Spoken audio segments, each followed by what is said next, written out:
Okay, so I apologize because I'm new to using Zoom, so, or not Zoom, a PowerPoint, but, okay, so today we're going to talk about, I think most of you heard about the incidents we've discussed in previous working groups about unhoused homeless people, people with carts, having trouble at being able to access transportation in the bus. So on this slide, you'll see there's two gentlemen up here. And I will, for sake of legal purposes, both consent and I have signed consents. They're willing to discuss their cases and so forth. I do have unfortunate news on the gentleman on the left. Unfortunately, he had 2 subsequent hospitalizations and passed away at Desert Regional Medical Center just 2 days ago, which I was informed by his grieving spouse or loved one. In any case, what we're going to talk about today, my background is nursing, community health. I was an emergency medical technician for quite some time. I have 30 years of clinical experience, and I'm actually renewing my nursing license, but we're going through credentialing because I have 5 states that I work with. So right now, as you see, it says ASN. That's just because you can't really put your RN yet until it's in progress. So just a technical thing, but that just means nursing. My concern. So what happened was, we've discussed in these meetings the trouble people have, their refused service. And in the defense of Basin Transit, I've been working with their staff and their director for actually months on these issues that we've identified. And a lot of times the issues is they have too much stuff to get on the bus. A lot of times from what I have learned and what we have witnessed, this gentleman on the left, I met him the next day while I was going back to Yucca Valley Senior Center to get Mr. Ortiz on the right, Mr. David, we'll call him, taken care of, because basically, the gentleman on the right was basically at that bus stop for the entire day. He was there in the morning, I kind of saw him, and it was a Thursday, and I was on my way to the last healthcare district meeting to be a public participant. And anyways, the bus pulls up, and the bus driver, I don't want to say rudely, but she just kind of said, "You can't get on here," and just move to the next person. And so I just asked the bus driver, I said, "Man, he's able to walk, can't he get on without his stuff?" And unfortunately, the bus driver then turned to me and told me that I needed to sit down and mind my own business. So at that point, I just, asked him at the door, I'm like, "Sir, where are you trying to go?" Because I was going to try to text the resources I know to see if we can get someone out to help him. And I just got off the bus because he needed help and no one was going to help him. So I got off the bus and forego to the healthcare district meeting. So basically, what basically happened is a 3-day weekend of getting him placed under a program that I've been working on for 2 years with street medicine, outreach providers, and so forth. It's one of the reasons why I left my position as a healthcare on the CHC board of the district as a voluntary, not on the district board. But there would be conflict for me to go to be a competing provider, which I discussed with Cindy Small, the CEO of the healthcare district. So in any case, I basically had this man set up, credentialed. All I needed from High Desert Medical Center was just simply a transfer of care summary, which in the industry is under EMTALA, which is the Emergency Medical Treatment and Labor Act of 19-something.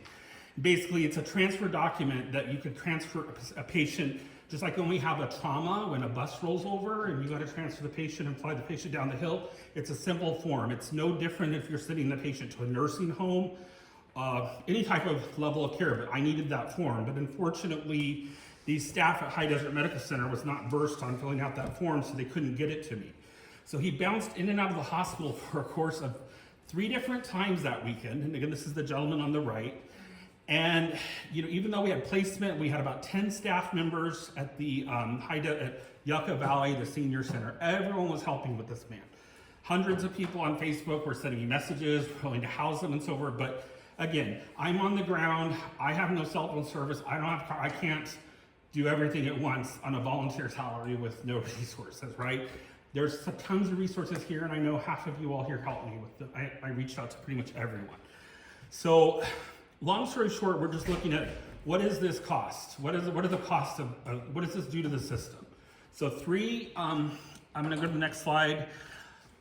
These are, and I'll tell you, I asked AI to tell me this because I was on a time crunch to do this. And as someone with 30 years experience in emergency care and pre-hospital care, it's pretty spot on, except I don't like that last paragraph. I think that last paragraph needs to go. But basically, when you look at yes, we're gonna take him to the hospital, x-ray him 16 times, but then he doesn't have anywhere to go. We're gonna give him a stack of paper printed out and say, you're back on the street. But what does that cost us? So basically we have 19 emergency responders, 3 fire stations up here. So basically for every 3 times that they had to come out to deal with this gentleman who had a place to go, we just needed the hospital to do their part. Basically you're talking $5,000 to $10,000 of emergency medical personnel time, hospital bills, x-rays, increasing the wait time there. It's just bad. So emergency department overuse, we'll leave it at that. Then we talk about an unhoused person, and this is any indigent person or person without primary, even people without primary care or those at risk. You have repeated hospital admissions and long lengths of stay, which basically means there's no beds if he's admitted and so forth. So, this is a pretty self-explanatory slide, and I'm going to be making this presentation available online for people to review. We have a limited amount of time, so I'm not going to spend too much on this, just to the sense that we may think we're saving time and money by not putting it on the street, whatever. But when you add this up, it costs so much money. It takes public resources. It increases response times for paramedics, firefighters. I've been dealing with people on federal level about a lot of this stuff up here for quite some time on just these things to get more resources, and we have some good stuff coming. We're just going to talk about, I have a couple of the case studies here, and this is a real life patient I took care of for over a decade in the greater LA area. As a nurse, my primary hospital, once I became licensed, finished my nursing degree, I worked at Arcadia Methodist, which is Keck USC now. And we had this young lady, obviously the names are changed, but this is an AI generated image. And I will tell you, and that's not her real name, but she was basically an elderly, semi-elderly, I said middle-aged, but she probably was elderly, 50 probably. I'm 50, I don't consider myself elderly, so. But she's a lady who had dual diagnosis. She had mental illness. She was always off her meds. She had very bad, and psych meds tend to make you hold fluid, so she had heart problems, and she would have chronic venous insufficiency. So even when I was an emergency medical tech, when I first moved back to Southern California, I remember her because basically the techs would do the dressing care, wound care, and as you see her feet, they would be very, very infected sometimes because she walks miles every day. She would go from hospital to hospital, and and basically she knew the system. She may have had mental illness and drug problems, but she knew how to use the bus. She knew where to go to get food. She knew where to go to get care. And you would basically, I would see her sometimes watching Dallas Rains doing the weather report because she liked to hang out on the Lake Avenue Bridge in Pasadena. So I'm like, oh, there she is. She's doing good today. So I would always know. And after the course of 10 years throughout my career, we took care of her, and she was always kind to me, but she had her moments, and a lot of staff would be dismissive of her, not want to treat her. Ooh, her feet. They treated her like garbage. But she knew who to go to for help, and I never had a problem with her except for maybe once when we had to escort her off the property. But the next time she shows up, she forgets it. We forget it. We move on. But basically, you look at what is the cost of this care without having street medicine. Now we have these emerging things like Wellness Equity Alliance, street medicine, great things that are coming. And that's a similar program and service line that I've been working on for 2 years, and it's coming, and I'm proud to announce it. In any case, we're, but it's great. We have Wellness Equity Alliance, who's up here a few days a week. I had a great conversation with their nurse practitioner yesterday about one of our patients up here, and we're making great strides. So this is Mr. David. So I'm going to move it along here. I'm not going to talk too much about it, for purposes of our time today. But this is the man that, like I said, he'd been out there all day. We had placement. He had the 3 admissions. And when you add it all up, and I'm actually, because I have, we're pulling all his records. We're going to pull every single dollar, every bill, and we're going to present this. And I'm working with, like I said, federal people on this as well as state. So we're going to talk about what did this cost the system. And I had a chat with Chief Villas, I can't remember his name, but Villanueva, I think, but he's the fire battalion chief, I think, for our area. And, we talked about, it took Yucca Valley units out of service. It took 29 calls out of service. And, everyone wants to come to the table, as did Craig Bell, who did his presentation, which is a lot of great info there. I want you guys to know he's still on the street. We have placement coming for him. Last I heard yesterday, WA is trying to help us locate him, and I've spoken with people at, which again, he allows me to talk about it. We're trying to get him a provider that's the district, because he right now is assigned to a provider who's never there, who he can't get in to see. It's disappointing. And unfortunately, like Gladys was so helpful to me with this gentleman, even though, you know, he's not a district patient, but I know the district is a publicly funded agency and our goal is to get him to the district. But until that happens, the district doesn't get any reimbursement for the care. You know, same thing with the ACM, which is what he qualifies for, and I had placed ready to go, but I just couldn't get that form. What does it take to get him transferred into the district? Well, he has to make, unfortunately, the releases I had a technical error in the wording, so I couldn't do it myself. So we actually have to call with him, but they're working on that today. Yeah, if you see him, let me know, because that's what we need to happen. I'm trying to get it done in time so for next month we can get him an appointment. Okay, So this, I've seen him a few times, so. if you see him, Lashara is looking for him. Who? Lashara from Wellness Equity Alliance NP. She's ready. She's got all the forms ready to go. She's got a district packet. Okay. She'll get it rolling. It's just we got to find him. His phone got disconnected. He lost it. Yeah. So I know you're working on trying to get him hooked up with the phone guy. Yeah. But this is just a little worksheet of, you know, medical decision making. That's how we bill emergency care from the professional level. But just based on these preliminary costs, we're talking a little under $30,000. It's going to be more because I have his record. The CAT scan him a few times. A CAT scan costs $4,000. You get professional fees, doctor's fees. So it's going to be a lot. You know, we got to get all the ambulance bills, but we're going to look at it.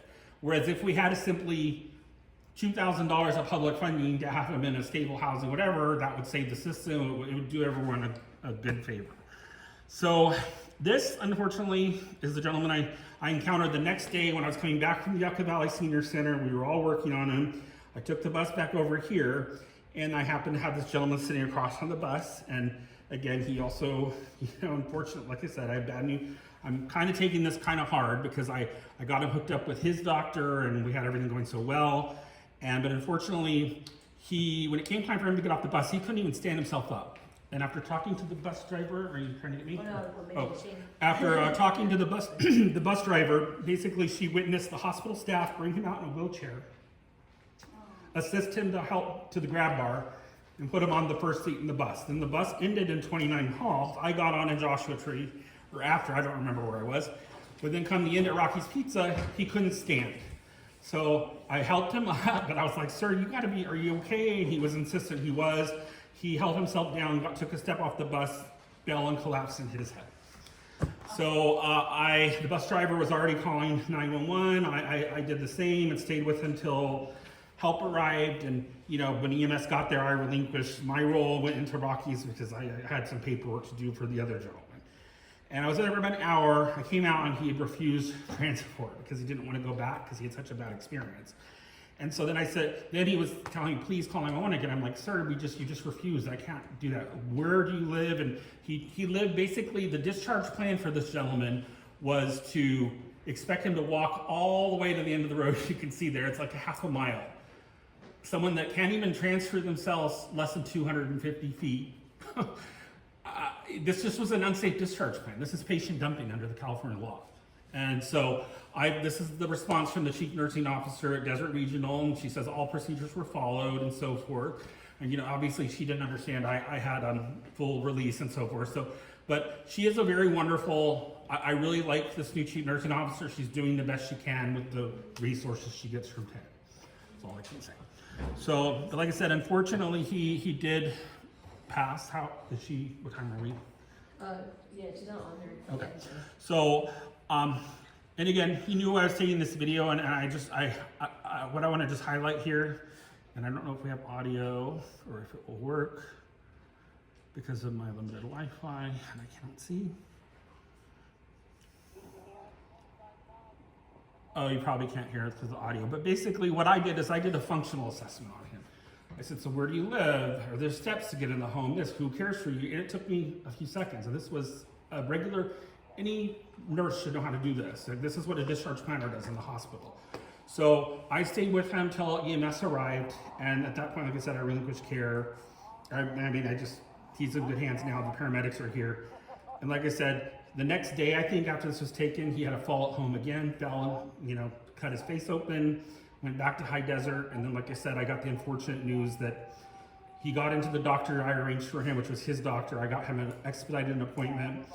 He was seen, but then the following week, apparently, like I said, he was with his partner going for the mammograms. I think the district's mammogram, I'm not sure if it was the one you arranged, but he rode with her, but then he became ill, went to the ER, and basically ended up very sick relating to what happened to him the first time. And he ended up in the ICU here, or whatever we have for critical care. And then in the middle of the night, they transferred him to Desert Regional Medical Care Center without even telling his loved ones. They had no idea he'd gone down there, and then he was down there and passed away alone. So, you know, it's just unfortunate that, like, if we're having a hospital up here, you know, which again, the hospital is its own, the hospital is operated by Tenet Healthcare, which is a national chain. I will tell you, after someone who's worked at, I'm sorry, what's that? the hospital is not operated by Morongo Basin. I didn't say it was. I said it was operated by Tenet Healthcare, who's an, Pardon me? it is leased. I misheard. It is leased from its landlord, the Morongo Basin Healthcare District, because the healthcare district can't afford to operate a hospital. That's why hospitals are closing all over the country. So again, it is not affiliated with Morongo Basin Healthcare District.